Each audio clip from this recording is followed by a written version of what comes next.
Tok Paroi ini ada mempunyai harimaunya. Dan harimau Tok Paroi ini pernah bertembung dengan harimau Gunung Ledang.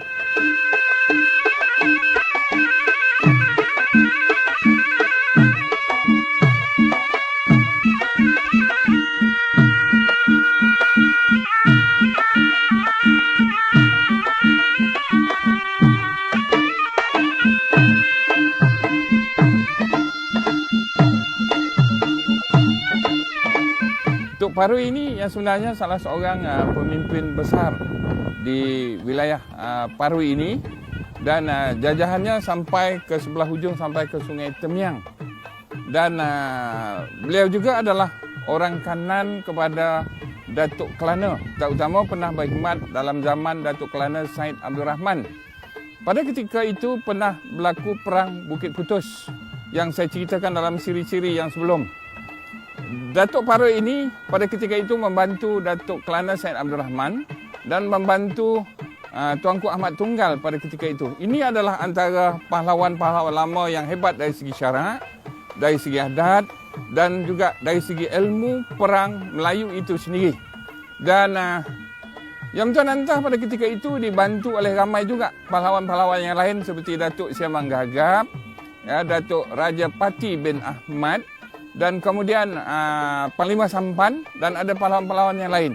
Ini yang saya kata dalam ciri-ciri yang sebelum adalah satu suasana yang sangat merugikan. Melayu bertembung dengan Melayu. Dan pada ketika itu berlaku suasana peperangan yang cukup hebat di Bukit Putus. Seperti yang saya ceritakan di peringkat-peringkat yang awal. Yang rugi itu Melayu, yang untung adalah British. Dan perkara inilah yang tidak perlu kita ulangi pada masa yang akan datang ini.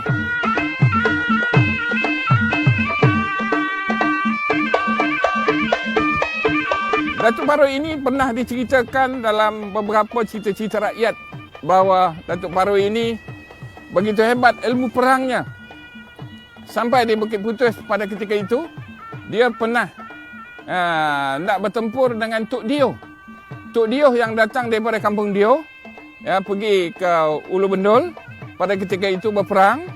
Dan oleh kerana Tok Paroi ini tidak mahu bertembung dengan Tok Dio, yang merupakan adalah seperguruan juga, maka Bukit Putus itu dicencang-cencangnya, diputus-putusnya, dan berlakulah putus seperti hari ini.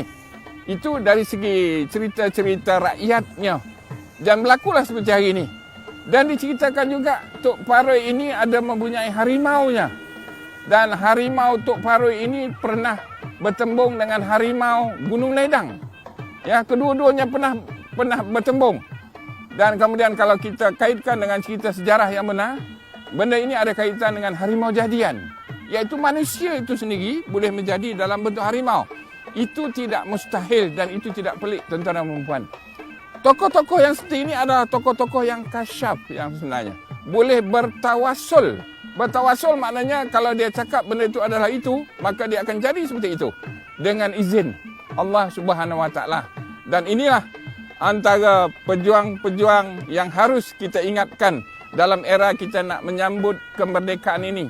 Untuk mengembalikan jati diri. Untuk menaikkan semangat kebangsaan kita. Sayangkan kepada adat, budaya, sejarah dan bangsa.